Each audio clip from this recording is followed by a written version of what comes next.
Hello friends, so I had a bit of an unfortunate biking accident recently, and well, now my leg is broken. And so I've just been sitting around my apartment this past week, not really doing much, but I've been getting a lot of get well soon cards from some of my friends, which has definitely helped cheer me up. Even this one card, which I received from my friend Eddie, or Eddie the etymologist, as he calls himself, because he's really into etymology. And he's sometimes a little snide, let's say, when he talks about it. Anyway, when I read his handwritten card, I admit at first I was a little annoyed. Here's what it said. I'm sorry to hear you've been a little crazy lately. I hope you'll be sane again soon. Now, I don't know about you, but I don't like being called crazy, especially when all I have is a broken leg, and a little bit of a cold too. It didn't really brighten my mood, but then I remembered, oh wow, that sneaky little Eddie must have sent me an etymological get-well-soon card, using words in their original sense.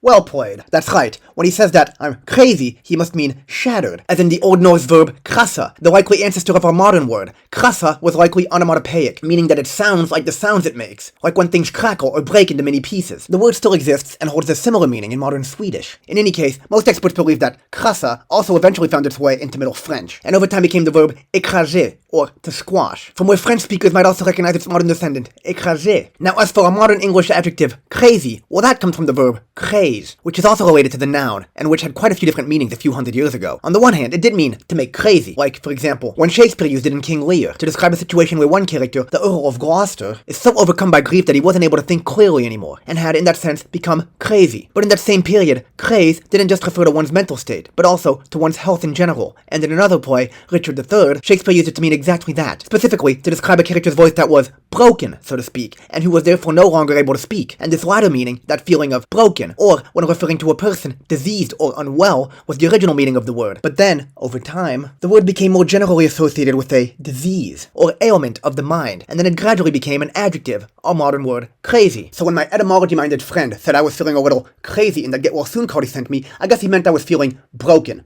which is true, since my leg is literally broken.